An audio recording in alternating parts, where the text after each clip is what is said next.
وہ صرف ایک دن کے لیے لاہور آیا تھا، مگر وہ پاکستان میں اپنے قیام کے باقی دن اسلام آباد کے بجائے لاہور میں ہی رہا، اور باقی کے دن وہ ہر روز فرقان کے ساتھ ڈاکٹر سبط علی کے پاس جاتا رہا۔ وہ ایک دن بھی ان سے براہ راست نہیں ملا، صرف ان کا لیکچر سنتا اور اٹھ کر آ جاتا۔ ڈاکٹر سبط علی کی زندگی کا بڑا حصہ مختلف یورپی ممالک کی یونیورسٹیز میں اسلامک اسٹڈیز اور اسلامک ہسٹری کی تعلیم دیتے گزرا تھا۔ پچھلے 10-12 سال سے وہ پاکستان میں یہاں کی ایک یونیورسٹی سے وابستہ تھے، اور فرقان تقریباً اتنا ہی عرصے سے انہیں جانتا تھا۔ جس دن اسے لاہور سے اسلام آباد اور پھر وہاں سے واپس واشنگٹن جانا تھا، اس رات پہلی بار وہ لیکچر کے ختم ہونے کے بعد فرقان کے ساتھ وہاں ٹھہر گیا۔ باری باری تمام لوگ کمرے سے نکل رہے تھے، ڈاکٹر سبط علی کھڑے تھے اور کچھ لوگوں سے الوداعی مصافحہ کر رہے تھے۔ فرقان اس کے ساتھ ڈاکٹر سبط علی کی طرف بڑھ آیا۔ ڈاکٹر سبط علی کے چہرے پر فرقان کو دیکھ کر مسکراہٹ نمودار ہوئی تھی۔ وہ کمرے میں موجود آخری آدمی کو رخصت کر رہے تھے۔ کیسے ہیں آپ فرقان صاحب؟ انہوں نے فرقان کو مخاطب کیا۔ بڑے دنوں کے بعد رکے آپ یہاں پر، فرقان نے کوئی وضاحت دی، پھر سالار کا تعارف کروایا۔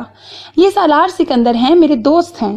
سالار نے اپنا نام سننے پر انہیں یکدم چونکتے دیکھا، اور پھر وہ کچھ حیران ہوئے، مگر اگلے ہی لمحے ان کے چہرے پر ایک بار پھر پہلے والی مسکراہٹ تھی۔ فرقان اب اس کا تفصیلی تعارف کروا رہا تھا۔ آئیے بیٹھیے، ڈاکٹر سبط علی نے فرشی نشست کی طرف اشارہ کرتے ہوئے کہا۔ فرقان اور وہ ان سے کچھ فاصلے پر بیٹھ گئے۔ وہ فرقان کے ساتھ اس کے پروجیکٹ کے حوالے سے بات کر رہے تھے۔ سالار خاموشی سے باری باری ان دونوں کے چہرے دیکھتا رہا۔ گفتگو کے دوران ہی ان کا ملازم اندر آیا اور انہوں نے اسے کھانا لانے کے لیے کہا۔ ملازم نے اس کمرے میں دسترخوان بچھا کر کھانا لگا دیا تھا۔ فرقان یقیناً پہلے بھی وہاں کئی بار کھانا کھاتا رہا تھا، اور جب ہاتھ دھو کر کھانا کھانے کے لیے واپس کمرے میں پہنچا اور دسترخوان پر بیٹھا تو ڈاکٹر سبط علی نے اچانک اسے مخاطب کیا۔ آپ مسکراتے نہیں ہیں سالار؟ وہ ان کے سوال سے زیادہ سوال کی نوعیت پر گڑبڑا گیا۔ کچھ ہونک سا وہ انہیں دیکھتا رہا۔ اس عمر میں اتنی سنجیدگی تو کوئی مناسب بات نہیں۔ سالار کچھ حیرانی سے مسکرایا۔ 15-20 منٹ کی ملاقات میں وہ یہ کیسے جان گئے تھے کہ وہ مسکرانے کا عادی نہیں رہا تھا؟ وہ فرقان کی طرف دیکھ کر کچھ جھینپا، پھر اس نے مسکرانے کی کوشش کی۔ یہ آسان کام ثابت نہیں ہوا۔ کیا میرا چہرہ میرے ہر احساس کو ظاہر کرنے لگا ہے کہ پہلے فرقان اور اب ڈاکٹر سبط علی مجھ سے میری سنجیدگی کی وجہ جاننا چاہتے ہیں؟ اس نے سوچا، ایسی کوئی بات نہیں ہے، میں اتنا سنجیدہ نہیں ہوں۔ اس نے ڈاکٹر سبط علی سے زیادہ جیسے خود کو بتایا۔ ممکن ہے ایسا ہی ہو، ڈاکٹر سبط علی نے مسکراتے ہوئے کہا۔ کھانے کے بعد دونوں کو رخصت کرنے سے پہلے وہ اندر گئے۔ واپسی پر ان کے ہاتھ میں ایک کتاب تھی۔ وہ کتاب انہوں نے سالار کی طرف بڑھا دی۔ آپ کا تعلق معاشیات سے ہے۔ کچھ عرصے پہلے میں نے اسلامی اقتصادیات کے بارے میں یہ کتاب لکھی ہے۔ مجھے خوشی ہوگی اگر آپ اسے پڑھیں گے تاکہ آپ کو اسلامی اقتصادی نظام کے بارے میں بھی کچھ واقفیت حاصل ہو۔ سالار نے کتاب ان کے ہاتھ سے پکڑ لی۔ کتاب پر ایک نظر ڈالتے ہوئے اس نے مدھم آواز میں ڈاکٹر سبط علی سے کہا، میں واپس جا کر بھی آپ سے رابطہ رکھنا چاہتا ہوں۔ میں آپ سے صرف اقتصادیات کے بارے میں نہیں سیکھنا چاہتا، اور بھی بہت کچھ جاننا چاہتا ہوں۔ ڈاکٹر سبط علی نے نرمی سے اس کا کندھا تھپتھپایا۔ ڈاکٹر سبط علی صاحب کے پاس جتنے لوگ بھی آتے ہیں وہ کسی نہ کسی حوالے سے کمیونٹی ورک سے وابستہ ہیں۔ کچھ پہلے ہی اس کام میں انوالو ہوتے ہیں، اور جو پہلے نہیں ہوتے وہ بعد میں ہو جاتے ہیں۔ ڈاکٹر سبط علی سے پہل ملاقات کے بعد فرقان نے اسے بتایا، ان کے پاس آنے والے زیادہ تر لوگ بہت کوالیفائڈ ہیں، بڑے بڑے اداروں سے وابستہ ہیں۔ میں بھی اتفاقاً ہی ان کے پاس جانا شروع ہوا۔ لندن میں ایک بار ان کا لیکچر سننے کا اتفاق ہوا، پھر پاکستان آنے پر ایک دوست کے توسط سے ان سے ملنے کا موقع ملا، اور اس کے بعد سے میں ان کے پاس جا رہا ہوں، اور مجھے محسوس ہوتا ہے کہ زندگی کے بارے میں میرے نظریات پہلے کی نسبت اب بہت واضح اور صاف ہیں۔ ذہنی طور پر بھی پہلے کی نسبت اب زیادہ مضبوط ہو گیا ہوں۔ تم اس پروجیکٹ کے بارے میں پوچھ رہے تھے۔ اس پروجیکٹ میں میری بہت زیادہ مدد ڈاکٹر سبط علی کے پاس آنے والے لوگوں نے بھی کی۔ بہت ساری سہولیات انہی لوگوں نے فراہم کی، اور میں یہاں اس قسم کے پروجیکٹ پر کام کرنے والا واحد نہیں ہوں، اور ہم ایک دوسرے کی مدد بھی کرتے ہیں۔ اس مدد کی نوعیت مختلف ہوتی ہے، مگر مقصد ایک ہی ہوتا ہے۔ ہم اس ملک کو تبدیل کرنا چاہتے ہیں۔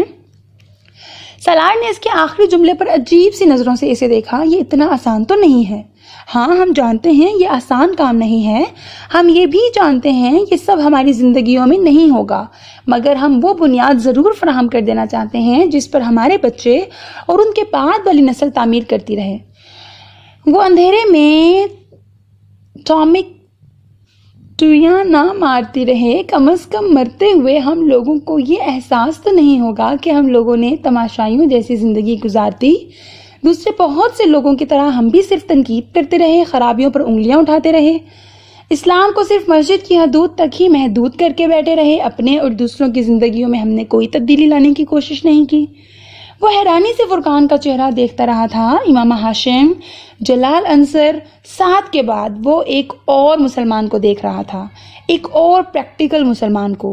وہ مسلمانوں کی ایک اور قسم سے آگاہ ہو رہا تھا. وہ مسلمان جو دین اور دنیا کو ساتھ لے کر چلنا چاہتے ہیں, جو دونوں انتہاؤں کے بیچ کے راستے کو پہچانتے ہیں اور ان پر چلنے کا طریقہ جانتے ہیں. وہ بری طرح الجھا. تم نے میری آفر کے بارے میں کیا سوچا ہے؟ اس نے فرقان سے کہا. میں نے تمہیں بتایا تھا میں تم سے کیا چاہتا ہوں. تمہاری ضرورت ہے اس ملک کو, یہاں کے لوگوں کو, یہاں کے اداروں کو. تمہیں یہاں آ کر کام کرنا چاہیے.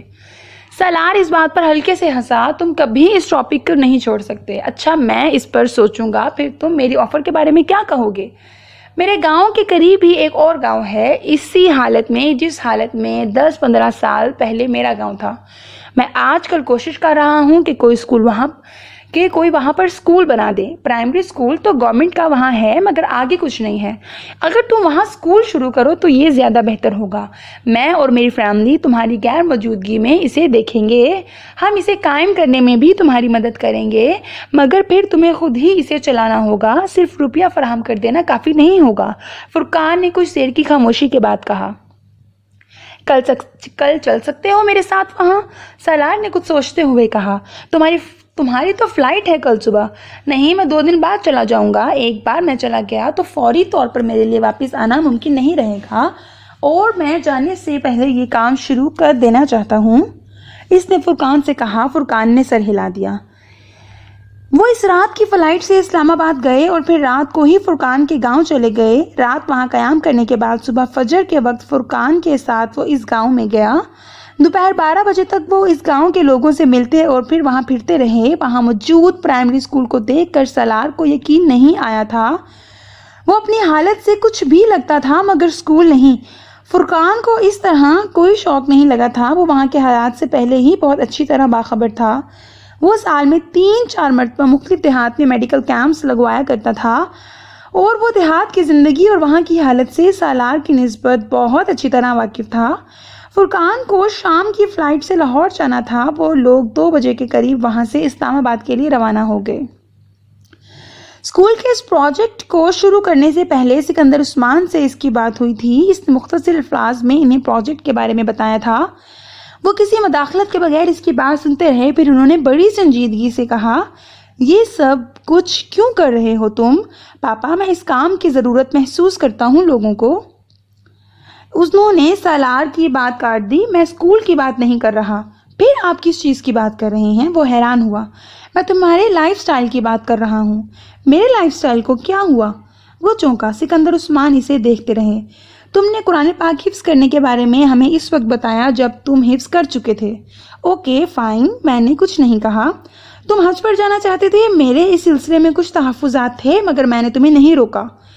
تم نے ہر طرح کی سوشل لائف ختم کر دی. میں نے اعتراض نہیں کیا. تم مذہب میں ضرورت سے زیادہ دلچسپی لینے لگے. نماز شروع کر دی, وہ بھی مسجد میں. میں نے پھر بھی کچھ نہیں کہا. تم نے بزنس کرنے کی بجائے جاب کرنا چاہی, وہ بھی یہاں نہیں امریکہ میں. میں نے تمہیں کرنے دی. اب تم ایک اسکول کھولنا چاہ رہے ہو. اب ضروری ہو گیا ہے کہ ہم اس تمام معاملے پر کچھ سنجیدگی سے بات کر لیں. سکندر عثمان بے حد سنجیدہ تھے. تمہیں اندازہ ہے کہ یہ تمہارا لائف سٹائل تمہیں ہمارے سوشل سرکل کے لیے ناقابل قبول بنا دے گا. پہلے تم ایک انتہا پر تھے, اب تم دوسری انتہا پر ہو. 25-26 سال کی عمر میں جن کاموں میں تم اپنے آپ کو انوالو کر رہے ہو وہ غیر ضروری ہیں. تمہیں اپنے کریئر پر دھیان دینا چاہیے اور اپنے لائف سٹائل میں تبدیلی لانی چاہیے. ہم جس کلاس سے تعلق رکھتے ہیں وہاں مذہب سے ایسی وابستگی بہت سے مسائل پیدا کر دیتی ہے۔ وہ سر جھکائے ان کی باتیں سن رہا تھا۔ اور صرف تمہارے لیے ہی نہیں، ہمارے لیے بھی بہت سے مسائل پیدا ہو جائیں گے۔ تم خود سوچو، تم لوگوں کو کیا امپریشن دینے کی کوشش کر رہے ہو؟ کل کو ہم یا تم خود جب اپنی کلاس کی کسی اچھی فیملی کی لڑکی کے ساتھ شادی کرنا چاہو گے تو تمہاری یہ مذہبی وابستگی تمہارے لیے کتنے مسائل پیدا کرے گی، تمہیں اندازہ ہے؟ کوئی بھی فیملی سکندر عثمان کا نام دیکھ کر یا تمہاری کوالیفیکیشنز دیکھ کر اپنی بیٹی کی شادی تم سے نہیں کر دے گی۔ اوپر سے تم نے اس عمر میں سوشل ورک شروع کرنے کی ٹھان لی ہے۔ جب تمہاری عمر کے لوگ اپنے کریئر کے پیچھے بھاگ رہے ہوتے ہیں، تم یونیسیف میں بہت سوشل ورک کرتے رہے ہو، اتنا کافی ہے۔ ضروری نہیں ہے کہ تم یہ سب کچھ اپنے پرسنل لائف میں بھی شروع کر دو۔ جو پیسہ تم اسکول پر اور لوگوں کی زندگیاں بہتر بنانے کے لیے ضائع کرو گے، اسے تم اپنی آئندہ آنے والی نسلوں کے لیے محفوظ کرو۔ انہیں آسائشیں دینے کے لیے، ایک آرام دہ لائف سٹائل دینے کے لیے اپنے آپ پر خرچ کرو۔ 300 سال کی زندگی نہیں ہے تمہاری، پھر اتنی سی عمر میں بڑھاپے کو کیوں سوار کر لیا ہے تم نے اپنے اعصاب پر؟ ایک حادثہ ہوا، برا ہوا، تم نے سبق سیکھا، بہت اچھا کیا، بس اتنا کافی ہے۔ اس کا یہ مطلب نہیں ہے کہ تم اس عمر میں تسبیح پکڑ لو۔ وہ رکے۔ کیا میری بات کو سمجھ رہے ہو؟ انہوں نے پوچھا۔ پاپا، میں نے تسبیح نہیں پکڑی ہے، سالار نے ان کے سوال کے جواب دینے کی بجائے کہا۔ آپ نے زندگی میں توازن رکھنے کی بات کی، میں وہ توازن ہی رکھنے کی کوشش کر رہا ہوں۔ میں اپنے کریئر میں کہاں پر کھڑا ہوں آپ اچھی طرح جانتے ہیں، میری کارکردگی سے آپ واقف ہیں۔ میں واقف ہوں، اسی لیے تم سے کہہ رہا ہوں کہ اگر تم اس طرح کی سرگرمیوں میں خود کو انوالو نہ کرو تو تم بہت آگے جا سکتے ہو، سکندر نے کہا۔ میں کہیں نہیں جا سکتا۔ اگر آپ یہ سمجھتے ہیں کہ میں یہ سب کچھ چھوڑ دوں تو کریئر کی کسی ماؤنٹ ایوریسٹ تک پہنچ جاؤں گا، تو ایسا نہیں ہے، اس نے توقف سے کہا۔ تم اپنے مستقبل کے بارے میں بھی سوچو، اپنی شادی کے بارے میں۔ ایسی اپروچ رکھنے پر تم کو کہاں قبول کیا جائے گا؟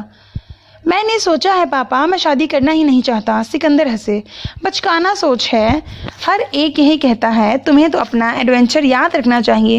ان کا اشارہ کس طرف تھا وہ جانتا تھا۔ وہ بہت دیر تک کچھ نہیں کہہ سکا، یہ بھی نہیں کہ وہ اس ایڈونچر کی وجہ سے شادی نہیں کرنا چاہتا تھا۔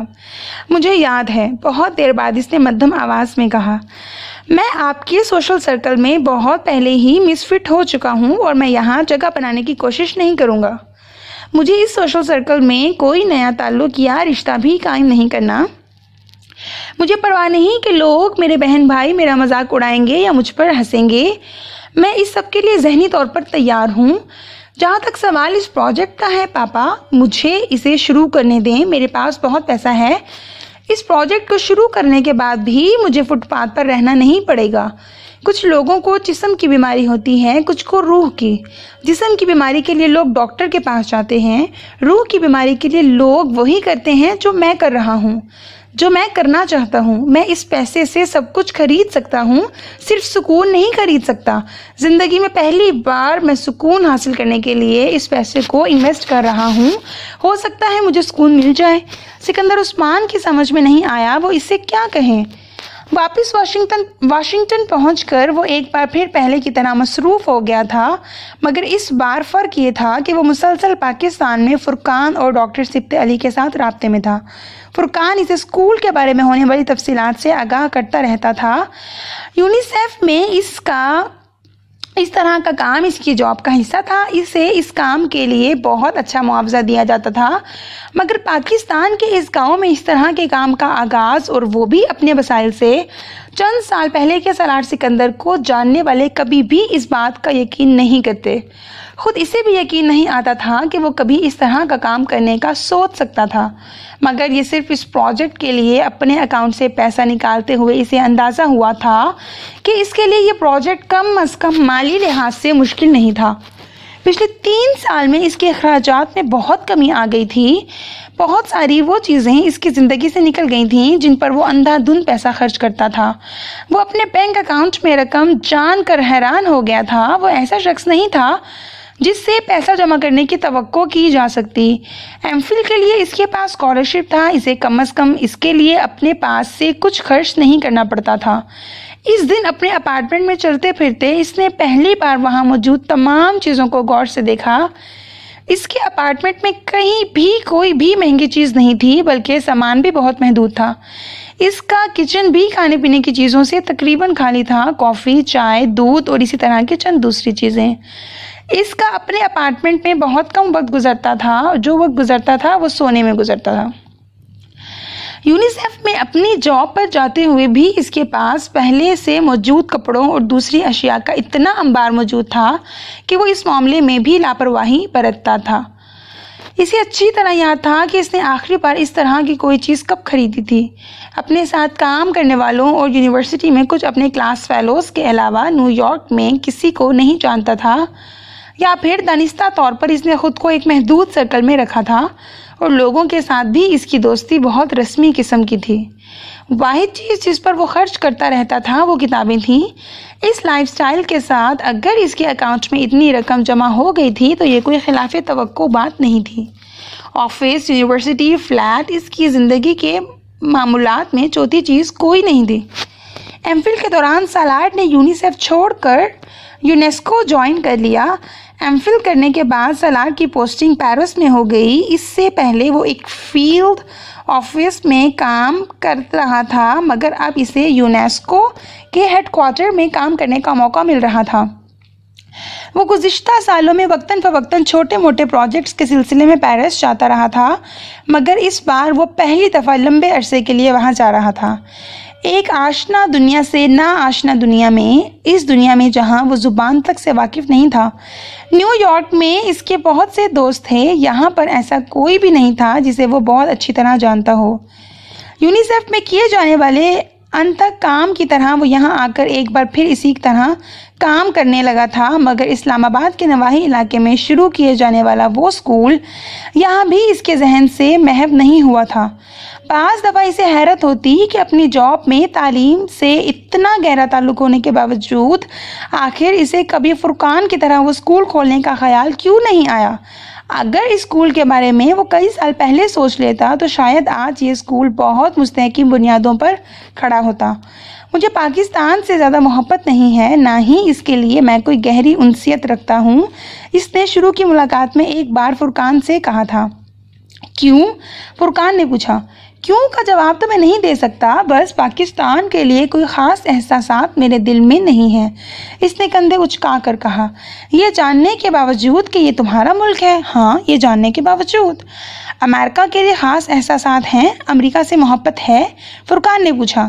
نہیں، اس کے لیے بھی میرے دل میں کوئی کچھ نہیں ہے، اس نے اطمینان سے کہا۔ فرقان نے اس پر حیرانی سے اسے دیکھا۔ دراصل میں وطنیت پر یقین نہیں رکھتا، اس نے فرقان کو حیران دے کر وضاحت کی، یا پھر مجھے ان جگہوں کے لیے محبت پیدا کرنے میں دقت محسوس ہوتی ہے جہاں میں رہتا ہوں۔ میں کل کسی دوسرے ملک میں رہنے لگوں گا تو امریکہ کو بھی یاد نہیں کروں گا۔ تم بڑے عجیب آدمی ہو سالار، فرقان نے بے اختیار کہا۔ کیا یہ ممکن ہے کہ آدمی اپنے ملک کے لیے یا اس جگہ کے لیے کوئی خاص احساسات ہی نہ رکھے جہاں وہ رہتا ہے؟ فرقان کو اس کی بات پر یقین نہیں آیا تھا، مگر اس نے کچھ غلط نہیں کہا تھا۔ پیرس آنے کے بعد اسے نیو یارک کی کوئی چیز یاد نہیں آئی تھی۔ نیو ہیون سے نیو یارک آتے ہوئے بھی اسے وہاں ایڈجسٹمنٹ کا کوئی مسئلہ نہیں ہوا تھا، وہ ہر پانی کی مچھلی تھا۔ وہ ان دنوں یونائٹڈ نیشنز کے زیر اہتمام ہونے والی کسی ریجنل کانفرنس کے سلسلے میں پاکستان آیا ہوا تھا۔ وہ پرل کانٹیننٹل میں ٹھہرا ہوا تھا، اسے وہاں ایک بزنس مینجمنٹ کے ادارے میں کچھ لیکچرز دینے تھے اور فرقان کے ساتھ اپنے اسکول کے سلسلے میں کچھ امور کو بھی طے کرنا تھا۔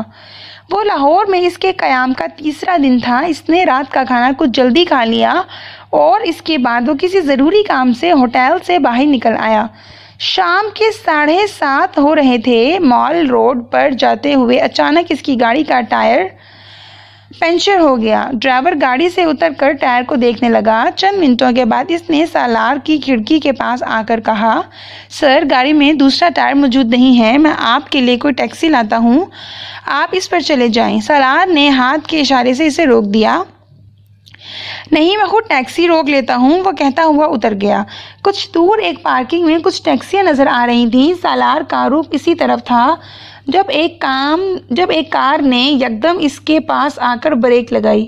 گاڑی سامنے سے آئی تھی اور اس کے رکنے پر سالار نے فٹ پاتھ پر چلتے ہوئے اس میں بیٹھے شخص کو ایک نظر میں ہی پہچان لیا تھا۔ وہ عاقف تھا۔ وہ اب گاڑی کی ڈرائیونگ سیٹ سے اتر رہا تھا۔ لاہور میں کچھ سال پہلے اس کی سرگرمیوں کا وہ ایک مرکزی کردار تھا۔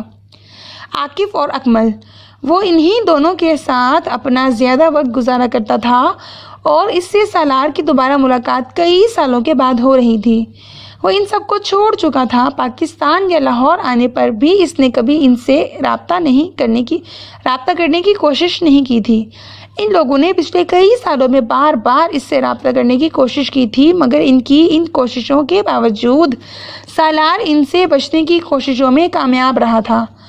اور اب اتنے سالوں کے بعد وہ یکدم اس طرح اچانک اس کے سامنے آ گیا۔ سالار کے اعصاب یکدم تن گئے تھے۔ عاقف بڑے جوش و خروش کے عالم میں اس کی طرف بڑھا۔ سالار، مجھے یقین نہیں آ رہا کہ یہ تم ہو۔ کہاں گئے تھے اتنے سالوں سے؟ تم تو گدھے کے سر سے سیم کی طرح غائب ہو گئے تھے۔ کہاں تھے یار؟ اور اب یہاں کیا کر رہے ہو؟ حلیہ ہی بدل لیا ہے۔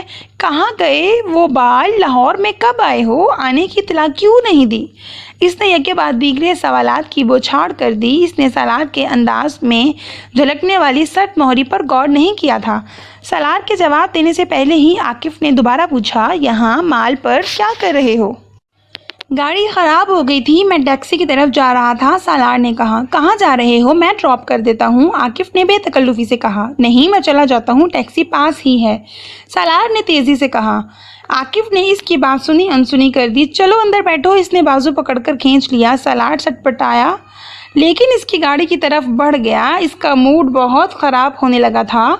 تم تو سٹیٹس پڑھنے چلے گئے تھے اور پھر مجھے پتا چلا کہ تم نے وہاں جاب کر لی ہے۔ پھر اچانک پاکستان کیسے؟ عاقف نے گاڑی سٹارٹ کرتے ہوئے کہا۔ کیا چھٹیاں گزارنے آئے ہو؟ ہاں، سالار نے مختصراً کہا۔ وہ اس طرح سے جان چھڑا سکتا تھا۔ کیا کر رہے ہو آج کل؟ عاقف نے گاڑی چلاتے ہوئے پوچھا۔ یونائیٹڈ نیشنز کی ایک ایجنسی میں کام کر رہا ہوں۔ یہاں لاہور میں کہاں ٹھہرے ہو؟ پی سی میں۔ ارے پی سی میں کیوں ٹھہرے ہو؟ میرے پاس آتے یا مجھے فون کرتے۔ کب آئے یہاں؟ عاقف نے کہا۔ کل۔ بس تو پھر تم میرے ساتھ میرے گھر رہو گے، ضرورت نہیں ہے ہوٹل میں رہنے کی۔ نہیں، میں کل صبح اسلام آباد واپس جا رہا ہوں، سالار نے روانی سے جھوٹ بولا۔ وہ عاقف سے ہر قیمت پر جان چھڑا لینا چاہتا تھا۔ اسے اس سے الجھن ہو رہی تھی، یا پھر یہ شاید اس کے ساتھ گزارا جانے والا ماضی تھا جو اسے تکلیف میں مبتلا کر رہا تھا۔ اگر کل اسلام آباد واپس جا رہے ہو تو پھر آج میرے ساتھ رہو، کھانا کھاؤ میرے ساتھ گھر چل کر، عاقف نے آفر کی۔ کھانا میں 10 منٹ پہلے ہی کھا کر نکلا ہوں، پھر بھی میرے ساتھ گھر چلو، تمہیں اپنی بیوی سے ملواؤں گا۔ شادی ہو گئی تمہاری؟ ہاں، 3 سال ہوئے، عاقف نے کہا۔ پھر پوچھا، اور تم نے شادی کر لی؟ نہیں۔ کیوں؟ بس کچھ مصروفیت تھی اس لیے، سالار نے کہا۔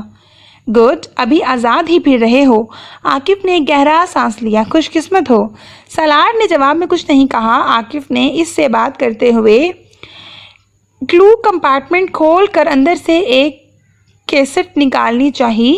اس کا دھیان ذرا بھٹکا اور کیسٹ نکالتے نکالتے گلو کمپارٹمنٹ سے بہت سی چیزیں سالار کی گود اور نیچے اس کے پیروں میں گر پڑیں۔ ٹو بیڈ، عاقف نے بے اختیار کہا۔ سالار جھک کر چیزیں اٹھانے لگا۔ عاقف نے گاڑی کے اندر کی لائٹ جلا دی۔ وہ ان چیزوں کو سمیٹ کر گلو کمپارٹمنٹ میں رکھنے لگا تھا جب وہ ٹھٹک گیا۔ کسی نے اس کے جسم میں جیسے کرنٹ سا دوڑا دیا۔ گلو کمپارٹمنٹ کے ایک کونے میں ایئر رنگز پڑے تھے۔ سالار کے ہاتھوں میں بے اختیار لرزش آ گئی۔ بایاں ہاتھ بڑھا کر اس نے ان ایئر رنگز کو باہر نکال لیا۔ وہ اب اس کے ہاتھ کی ہتھیلی پر گاڑی کے اندر جلتی روشنی میں چمک رہے تھے۔ وہ بے یقینی کے عالم میں اسے دیکھ رہا تھا۔ بہت سال پہلے اس نے ان ایئر رنگز کو کسی کے کانوں میں دیکھا تھا۔ 1 بار، 2 بار، 3 بار، چوتھی بار وہ انہیں اب دیکھ رہا تھا۔ اسے کوئی شبہ نہیں تھا وہ امامہ ہاشم کے ایئر رنگز تھے۔ وہ آنکھیں بند کر کے کاغذ پر ان کا ڈیزائن اتار سکتا تھا، ہر پیچ و خم کو۔ عاقف نے اس کی ہتھیلی سے وہ ایئر رنگز اٹھا لیے۔ کسی نے عاقف نے اس کی تیزی سے وہ ایئرنگز اٹھا لیے، کسی نے جیسے سالار کا سکتا توڑ دیا تھا۔ عاقف ان ایئرنگز کو ایک بار پھر گلو کمپارٹمنٹ میں رکھ رہا تھا۔ یہ ایئرنگز، وہ اٹکتے ہوئے بولا، یہ تمہاری بیوی کے ہیں؟ سالار نے اپنے سوال کو مکمل کیا۔ بیوی کے؟ عاقف ہنسا۔ کم آن یار، بیوی کے ہوتے تو میں یہاں رکھتا۔ سالار پلکیں جھپکائے بغیر اسے دیکھتا رہا، پھر اس نے سرسراتی ہوئی آواز میں کہا، یار ہے ایک گرل فرینڈ میری، پچھلی رات میرے ساتھ تھی، یہ ایئرنگز میرے بیڈ روم میں چھوڑ گئی، کچھ ایمرجنسی میں ہی جانا پڑا اسے، کیونکہ روحا واپس آ گئی تھی۔ میں نے یہ ایئرنگز لا کر گاڑی میں رکھ دیے کیونکہ آج میرا اس کی طرف جانے کا ارادہ ہے۔ عاقف بڑی بے تکلفی سے اسے بتا رہا تھا۔ Girl friend? سالار کے حلق میں جیسے پھندا لگا۔ ہاں girlfriend, red light area کی ہی ایک لڑکی ہے، اب ادھر ڈیفنس میں شفٹ ہو گئی ہے۔ کیا نام ہے اس کا؟ امامہ۔ ریڈ لائٹ ایریا کی لڑکی تو کبھی نہیں ہو سکتی، یقیناً مجھے غلط فہمی ہوئی ہے، اس نے عاقف کو دیکھتے ہوئے سوچا۔ سنوبر۔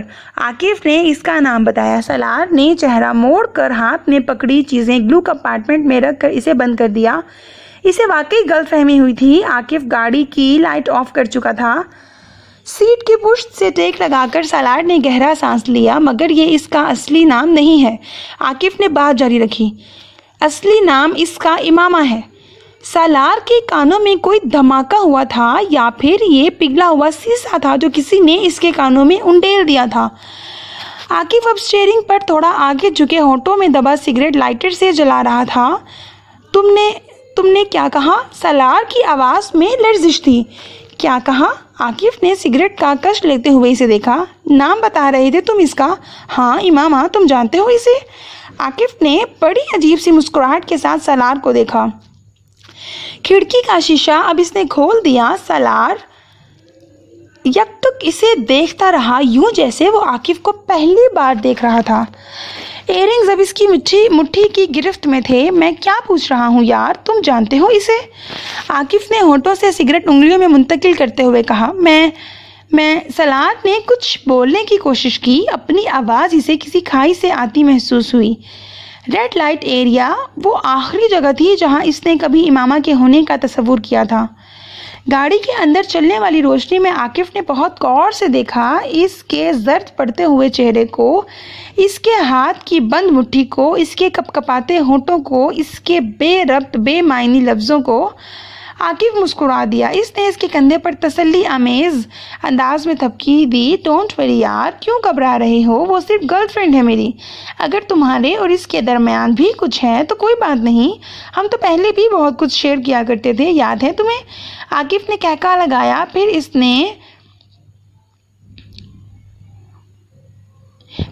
نے بارود میں تیلی پھینکی۔ یہ تو پھر لڑکی ہے۔ مال روڈ پر کتنا رش تھا، عاقف کتنی رفتار سے گاڑی چلا رہا تھا۔ ان دو سوالوں کے ساتھ ساتھ سالار نے یہ بھی نہیں سوچا کہ اسٹیئرنگ پر موجود شخص پر جھپٹنے کی صورت میں خود اس کے ساتھ کیا ہو سکتا تھا۔ اس نے پلک جھپکتے میں عاقف کو گلے سے پکڑ لیا۔ عاقف کا پاؤں بے اختیار بریک پر آیا، گاڑی ایک جھٹکے سے رکی، وہ دونوں پوری قوت سے ڈیش بورڈ سے ٹکرائے۔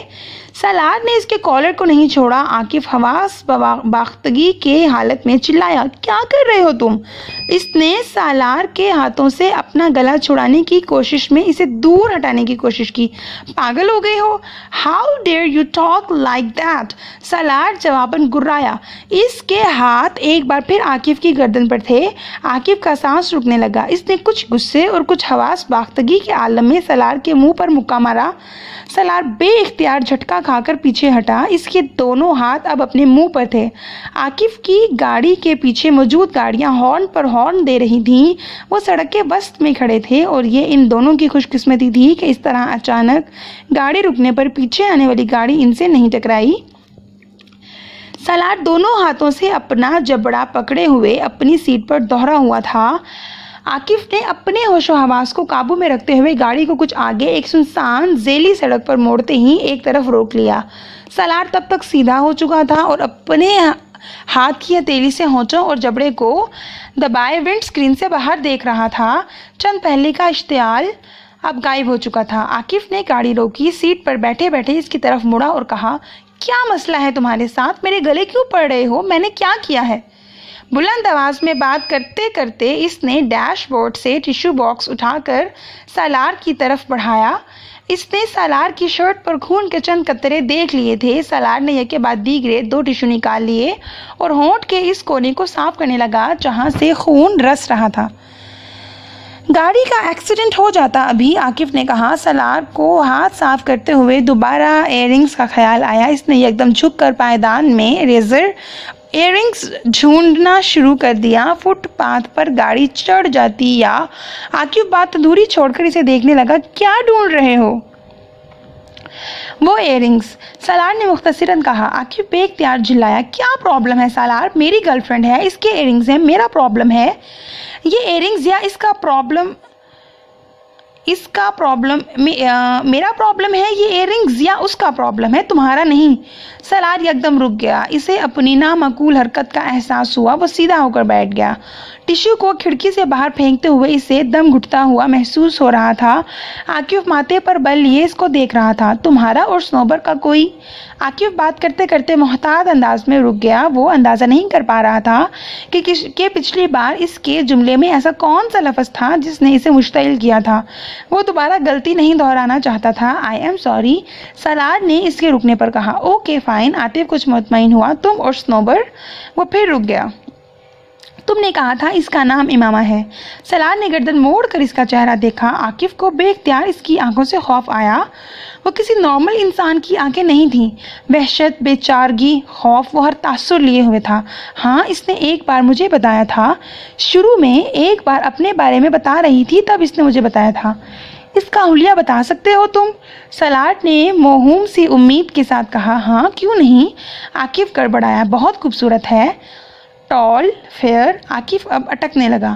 کالی آنکھیں ہیں، بال بھی پہلے کالے تھے اب ڈائی کیے ہوئے ہیں اس نے۔ اور کیا بتاؤں؟ وہ ضد ہوا۔ سالار نے آنکھیں بند کر کے ونڈ اسکرین کی طرف چہرہ کر لیا۔ گھٹن کچھ اور بڑھ گئی تھی۔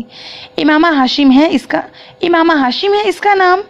وہ ونڈ اسکرین سے باہر دیکھتے ہوئے بڑبڑایا۔ پتہ نہیں، باپ کا نام تو نہیں بتایا اس نے، نہ ہی میں نے پوچھا، عاقف نے کہا۔ امامہ ہاشم ہی ہے وہ بڑبڑایا۔ اس کا چہرہ دھواں دھواں ہو رہا تھا۔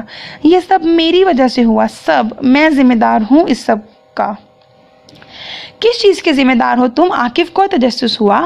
سالار خاموشی سے ونڈ اسکرین سے باہر دیکھتا رہا۔ عاقف جواب کا انتظار کرتا رہا۔ چند منٹ کی خاموشی کے بعد سالار نے گردن موڑ کر اس سے کہا، میں اس سے ملنا چاہتا ہوں، ابھی اور اسی وقت۔ عاقف کچھ دیر اسے دیکھتا رہا، پھر ڈیش بورڈ سے موبائل اٹھا کر ایک کال ملانے لگا۔ کچھ دیر تک وہ کوشش کرتا رہا، پھر اس نے کندھے اچکاتے ہوئے کہا، اس کا موبائل آف ہے، پتہ نہیں وہ گھر پر ملے یا نہ ملے، کیونکہ اب رات ہو رہی ہے اور وہ…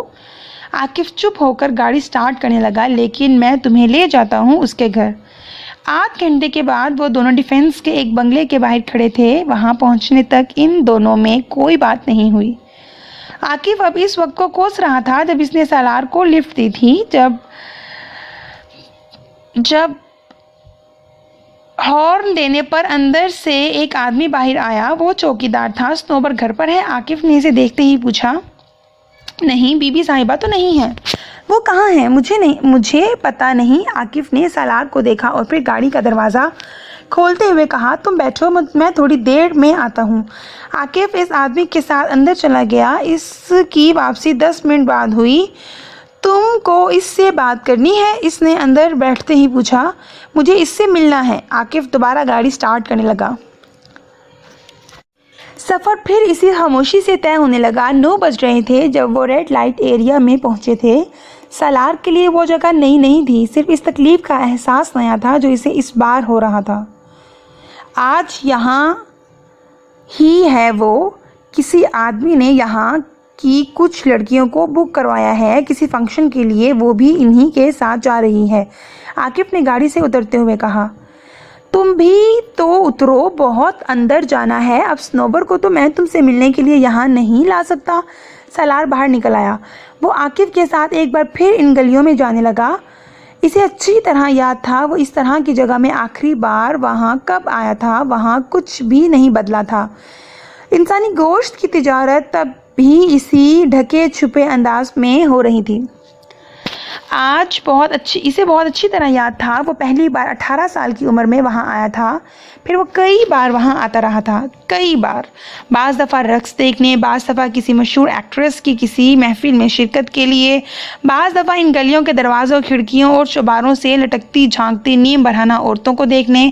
اسے عجیب سی خوشی ملتی تھی ان گلیوں سے گزرتے ہوئے۔ وہ وہاں کھڑی کسی بھی عمر کی کسی بھی شکل کو چند گھنٹوں کے لیے خرید سکتا تھا۔ والیٹ سے نکلنے والے چند نوٹ وہاں کھڑی کسی بھی لڑکی کو سر سے پیر تک اسکا کر دیتے۔ دنیا پیروں کے نیچے اور کائنات مٹھی میں ہونا اور کسے کہتے تھے؟ اسے سرشاری کا احساس ہوتا، اور بعض دفعہ وہاں رات گزارنے کے لیے ان عورتوں کے ساتھ جن سے وہ نفرت کرتا تھا، چند روپوں کی خاطر جسم فروخت کرنے والیوں کے لیے وہ اس کے علاوہ کیا جذبات رکھ سکتا تھا، اور نفرت کے باوجود وہ انہیں خریدتا تھا کیونکہ وہ خرید سکتا تھا۔ 18-19 سال کی عمر میں اسے یقین تھا ان عورتوں میں کبھی کوئی ایسی عورت نہیں ہو سکتی جس سے اس کا کوئی تعلق ہوتا، خونی رشتہ ہوتا یا محبت ہوتی۔ اس کی ماں اور بہن ایلیٹ کلاس کی فرد تھیں، اس کی بیوی کو بھی اسی کلاس کے کسی گھر سے آنا تھا، اس کی بیٹی بھی اسی کلاس سے ہوتی۔ ریڈ لائٹ ایریا کی عورتیں، انہیں اسی کام کے لیے پیدا کیا گیا ہے۔ اسے یقین تھا اکڑی گردن، اٹھی ہوئی تھوڑی اور تنے ہوئے ابروؤں کے ساتھ وہ اس مخلوق سے جتنی نفرت کرتا کم تھی، جتنی تذلیل کرتا ناکافی تھی۔ اور اب قسمت نے کیا کیا تھا؟ 7 پردوں میں رہنے والی اس عورت کو، جس کے جسم پر وہ کسی کی انگلی کے لمس تک کو برداشت نہیں کر سکتا تھا، اسے اس بازار میں پھینک دیا گیا تھا۔ اس سے چند قدم آگے وہ شخص چل رہا تھا جو اس کا گاہک تھا، اور سالار سکندر زبان کھولنے کے قابل تک نہیں تھا، آواز بلند نہیں کر سکتا تھا، شکوہ نہیں کر سکتا تھا۔ وہ کسی سے کیا کہتا؟ کیا وہ اللہ سے کہہ سکتا تھا کہ اس کے ساتھ ایسا کیوں ہوا؟ آخر اس نے ایسا کیا کیا تھا؟ اس نے اپنے ہونٹ بھینچ لیے تھے۔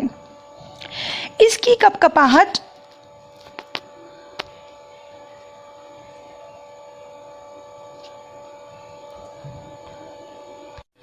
ان گلیوں میں آنے والا کوئی شخص کبھی دعوے کے ساتھ یہ کہہ سکتا ہے کہ اس کے اپنے گھر، اپنے خاندان کی عورت کبھی اس بازار میں نہیں آئے گی، کسی دوسرے مرد کی جیب میں پڑے ہوئے نوٹوں کے عوض نہیں بک سکے گی؟ ماں نہیں، بہن یا بیوی، بیٹی، پوتی، نواسی، آنے والی نسلوں میں سے کوئی؟ سالار سکندر کی زبان حلق سے کھینچ لی گئی تھی۔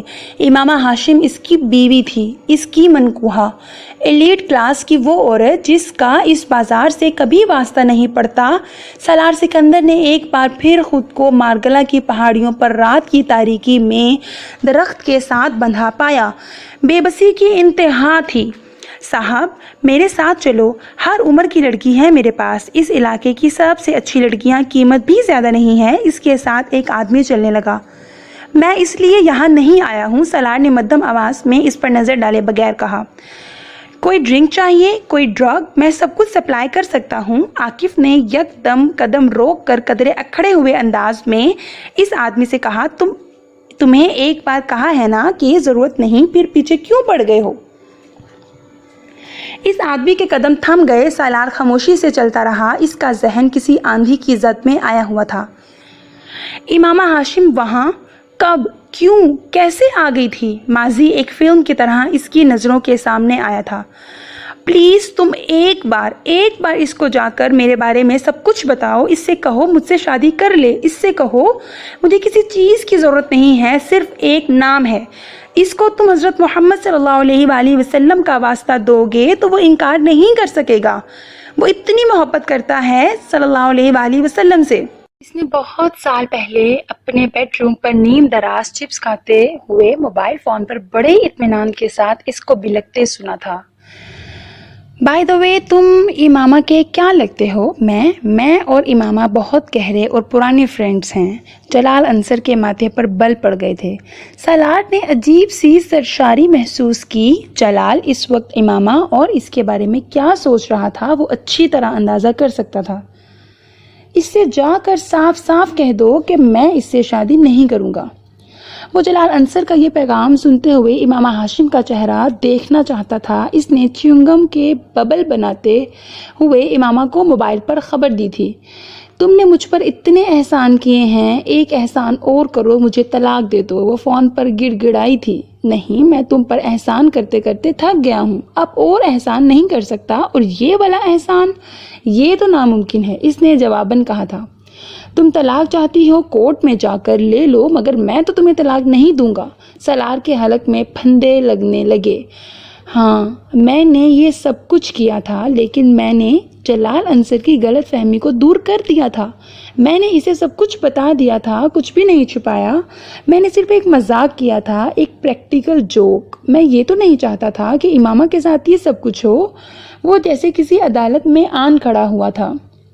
ٹھیک ہے میں نے اس کے ساتھ زیادتی کی، اسے طلاق نہیں دے کر، مگر میں نے پھر بھی یہ خواہش تو نہیں کی تھی کہ وہ یہاں آ بسے۔ میں نے اسے گھر چھوڑنے سے روکا تھا، میں نے مذاق میں ہی صحیح مگر اسے مدد کی آفر بھی کی تھی، میں تو اسے یہاں لے کر نہیں آیا تھا۔ کوئی مجھے تو ذمہ دار نہیں ٹھہرا سکتا اس سب کا۔ وہ بے ربط جملوں میں وضاحتیں دے رہا تھا۔ اس کے سر میں سنسناہٹ ہونے لگی تھی، درد کی ایک تیز مگر مانوس سی لہر، مائیگرین کا ایک اور اٹیک۔ وہ چلتے چلتے رکا، ہونٹ بھینچتے ہوئے اس نے بے اختیار اپنی کنپٹی کو مسلا، درد کی لہر گزر گئی تھی۔ آنکھیں کھول کر اس نے گلی کے پیچ و خم کو دیکھا، وہ اندھی گلی تھی، کم از کم اس کے لیے اور امامہ ہاشم کے لیے۔ اس نے قدم آگے بڑھائے، عاکف ایک چوبارے نما گھر کے سامنے رک گیا تھا۔ اس نے مڑ کر سالار کو دیکھا، یہی گھر ہے۔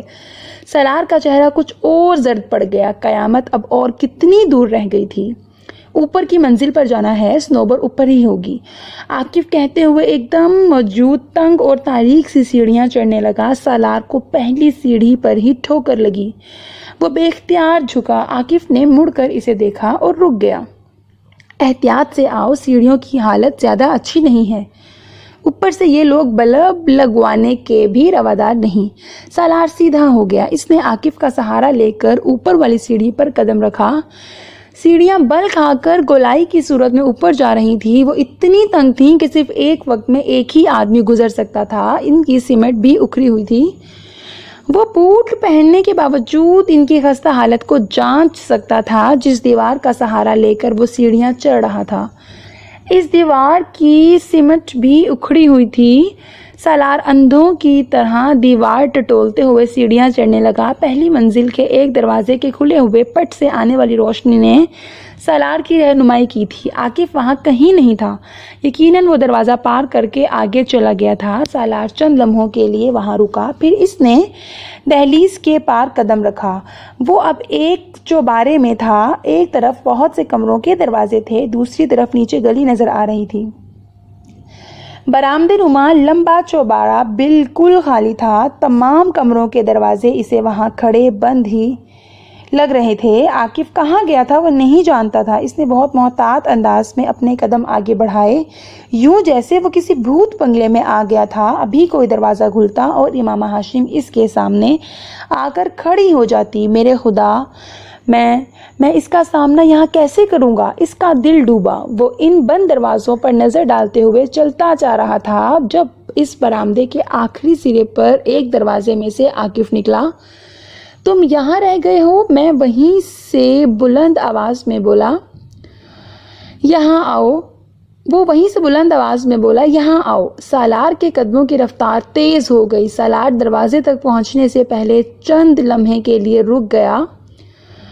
وہ اپنے دل کی دھڑکن کی آوازیں باہر تک سن سکتا تھا، پھر آنکھیں بند کیے سرد ہاتھوں کی مٹھیاں بھینچتے وہ کمرے میں داخل ہو گیا۔ وہاں عاکف ایک کرسی پر بیٹھا ہوا تھا، جبکہ ایک لڑکی اپنے بالوں پر برش کرتے ہوئے عاکف سے باتیں کر رہی تھی۔ یہ امامہ نہیں ہے؟ بے اختیار سالار کے منہ سے نکلا۔ ہاں یہ امامہ نہیں ہے، وہ اندر ہے، آؤ۔ عاکف نے اٹھتے ہوئے ایک اور کمرے کا دروازہ کھولا۔ سالار ہموار قدموں سے اس کے پیچھے گیا۔ عاکف اگلے کمرے کو بھی پار کر گیا اور ایک اور دروازہ کھول کر ایک دوسرے کمرے میں داخل ہو گیا۔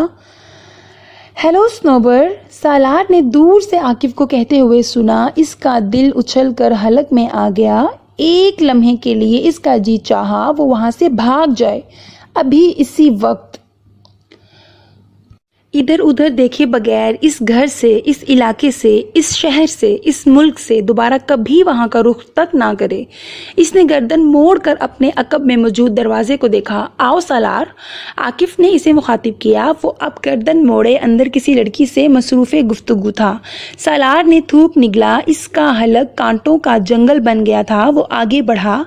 عاکف نے اپنی پشت پر اس کے قدموں کی آواز سنی تو دروازے سے ہٹ گیا۔ سالار دروازے میں تھا، وہ کمرے کے وسط میں کھڑی تھی۔